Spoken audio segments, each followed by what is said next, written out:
90 రోజుల కోర్సు పూర్తి చేస్తే చాలు 100% ప్లేస్మెంట్ సపోర్ట్ తో సాఫ్ట్వేర్ జాబ్ మీ సొంతం. వెంటనే కోడ్ జ్ఞాన్ డెస్టినేషన్ ని సంప్రదించండి. నమస్కారం ఉమా గారు. నమస్తే అమ్మా. కర్మ సిద్ధాంతం ఎన్ని రకాలుగా ఉంటుంది? మరి ముఖ్యంగా మనం చూసుకున్నట్లయితే కన్యా రాశి పురుషుల్లో కర్మను వారు ఏ రకంగా అనుభవించిన దానికి పరిష్కారం చేసుకోవాలి అంటే ఎలా ఉంటుంది గురుగారు? ముఖ్యంగా కర్మ సిద్ధాంతం మనం మాట్లాడుకుంటూ ఉంటే కనుక కర్మ సిద్ధాంతంలో 3 రకాలుగా చెప్పబడింది శ్రీగారు. 1 సంచిత కర్మ, 2 ప్రారబ్ధ కర్మ, 3 ఆగామి కర్మ. ముందుగా సంచిత కర్మ అని అంటే మీ జీవాత్మ అని అర్థము. మీ శరీరము మీ జీవాత్మ 2 వేరు. మీ జీవాత్మ ఎన్ని వందల సంవత్సరాలుగా, లేకపోతే ఇంకా మీకు అర్థమయ్యేలా చెప్పాలంటే కొన్ని కోట్ల జన్మల దగ్గర నుంచి ఎప్పుడైతే మీ జీవాత్మ ఉద్భవించిందో అక్కడి నుంచి మీరు ఏ శరీరంలో ఉన్నప్పటికీ కూడా, బల్లి శరీరం, కుక్క శరీరం, పంది శరీరం, ఎన్నో జన్మలు ఎత్తి ఉండొచ్చు. అన్ని జన్మల దగ్గర నుంచి మీరు చేసిన పాపాలన్నింటినీ కూడా సంక్రమించి ఒక చోట పెడితే అది సంచిత కర్మ. దాని తాలూకు ఫలితాన్ని మీరు ఇప్పుడు అనుభవిస్తూ ఉంటారు ఖచ్చితంగా ఎంతో కొంత. అయితే సంచిత కర్మ కేవలం మీరు చేసిన పాపం మాత్రమే అనుభవించరు. వంశపారంపర్యంగా వచ్చేటువంటి పాపానికి కూడా మీరు బాధ్యత వహిస్తూ ఉంటారు. ఆ బాధ్యత ఎందుకు నేను వహించాలి అంటే మీరు ఆ వంశంలో పుట్టడం కూడా ఒక కర్మే, అందుకే మీరు అది అనుభవించాలి. సో అంటే ఇప్పుడు మనం ఎగ్జాంపుల్ వేదిక ఆస్ట్రాలజీలో కాలసర్పదోషం అనేటువంటి చూసామనుకోండి. ఉదాహరణకి మీకు కాలసర్పదోషం మీ వల్ల మాత్రమే కాదమ్మా, మీ వంశపారంపర్యంగా ఈ దోషం వచ్చింది. మీ 4 ఫాదర్స్ దగ్గర నుంచి, లేకపోతే మీ యొక్క అమ్మమ్మ గారు నానమ్మ గారి దగ్గర నుంచి ఒక కాలసర్పదోషం మీకు వచ్చింది.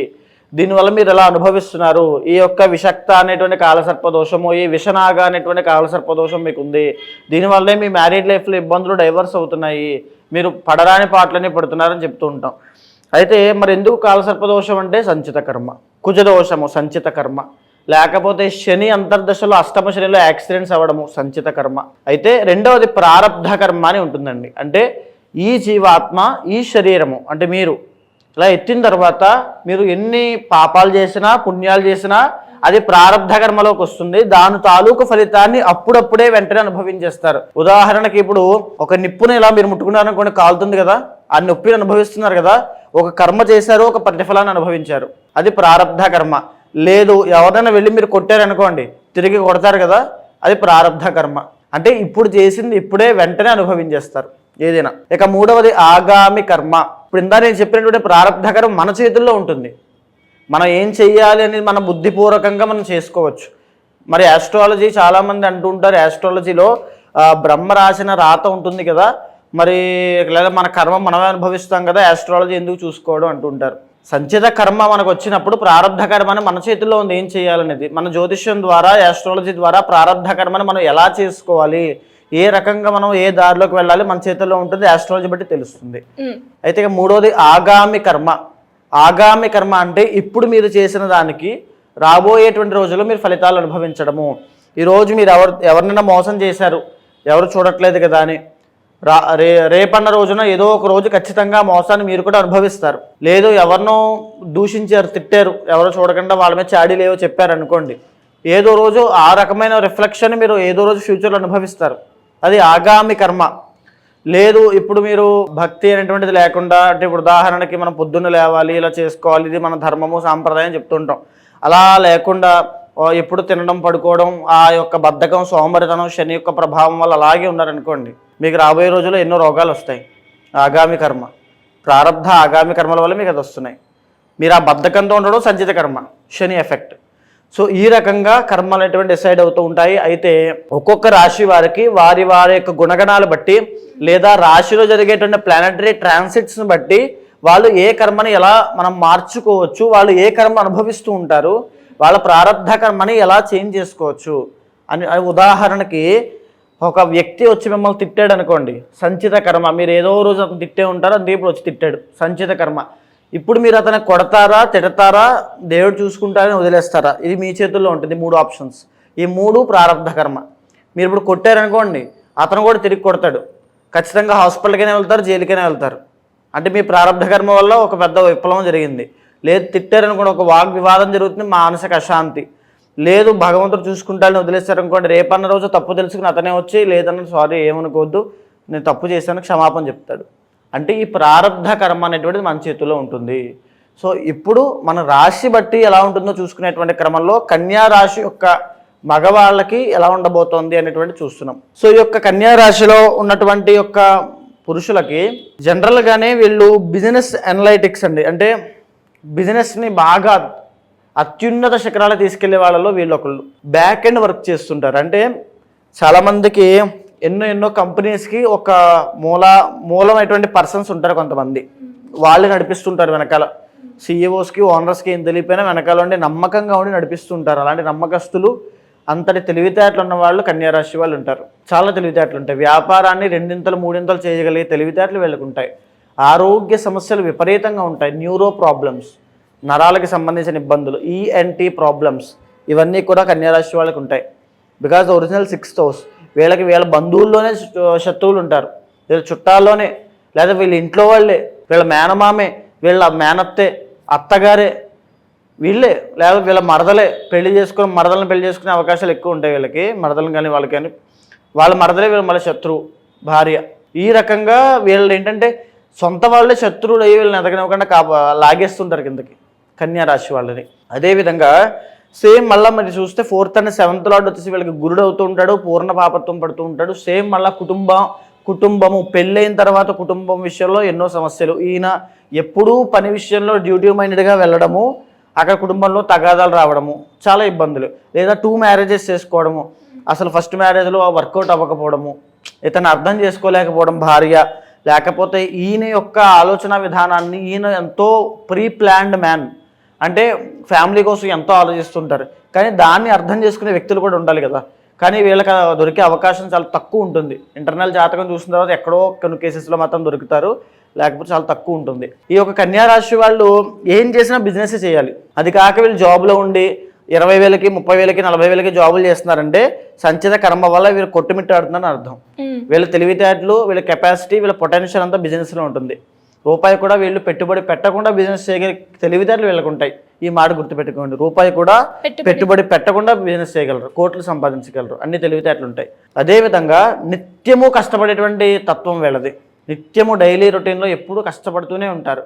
అయితే ఇప్పుడు ఉన్నటువంటి పరిస్థితులు చూస్తే విపరీతమైన ఆరోగ్య సమస్యలు పడడానికి, వైవాహిక జీవిత ఇబ్బందులు పడడానికి, లేకపోతే కుటుంబపరమైన ఇబ్బందులు పడడానికి, మ్యారీడ్ లైఫ్లో ఎన్నో ఇబ్బందులు అర్థం చేసుకోకపోవడం లాంటివి ఎన్నో జరగడానికి వీళ్ళకి చాలా ఇబ్బందులు అనేవి ఈ సంచిత కర్మ వల్ల వస్తుంటాయి.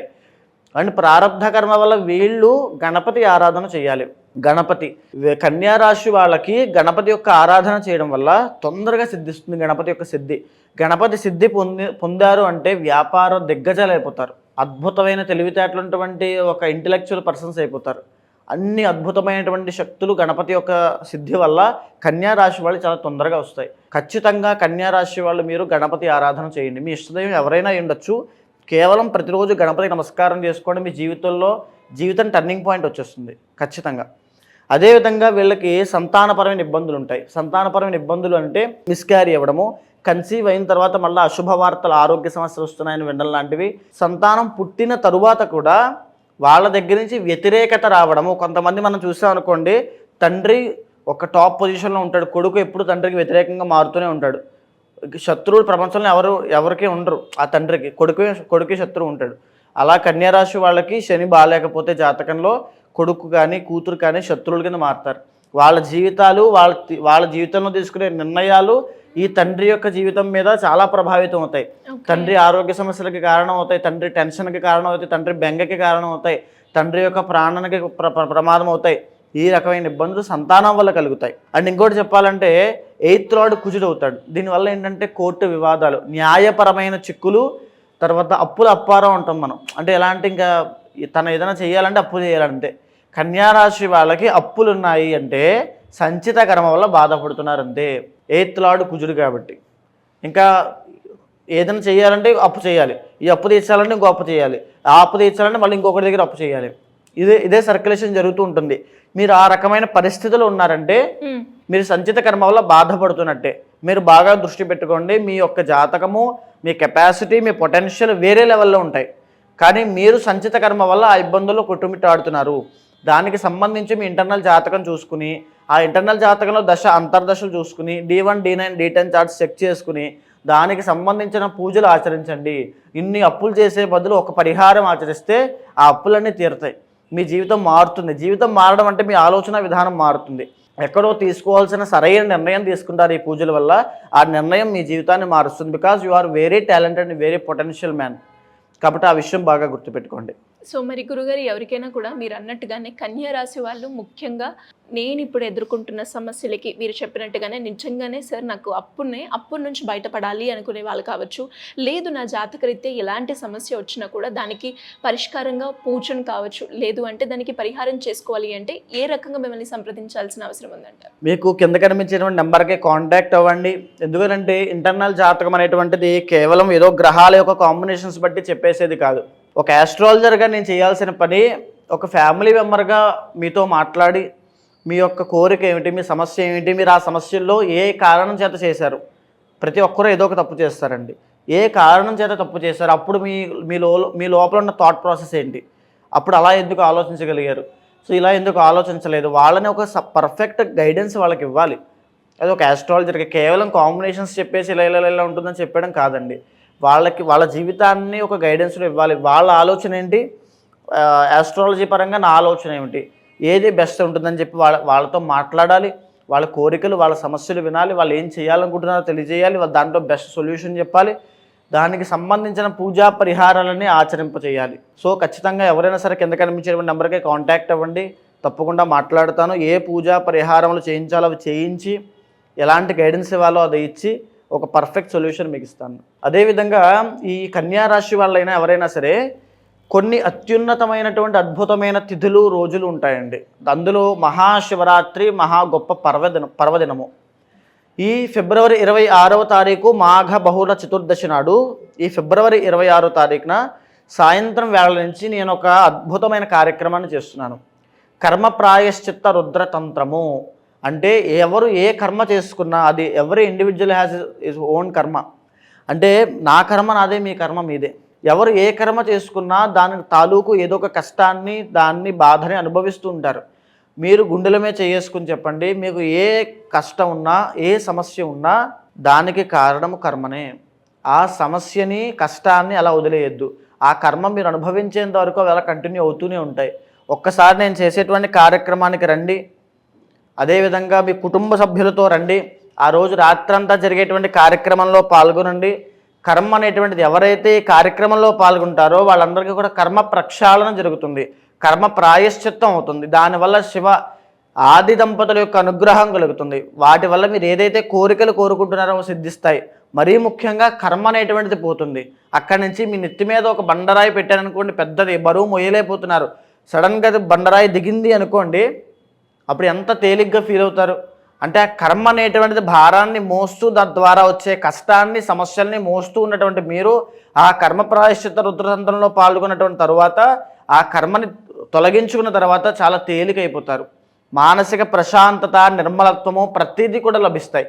రుణ బాధలు ప్రతిదీ కూడా తీరుతాయి. కాబట్టి కుటుంబ సభ్యులతో ప్రతి ఒక్కరూ రండి. వచ్చిన ప్రతి ఒక్కరికి కూడా స్వామివారికి తీర్థ ప్రసాదములు, నరదశ నివారణ యంత్రములు, రక్షలు కూడా ఇవ్వబడతాయి. ధన్యవాదాలు గురుగారు. నమస్తే అమ్మా.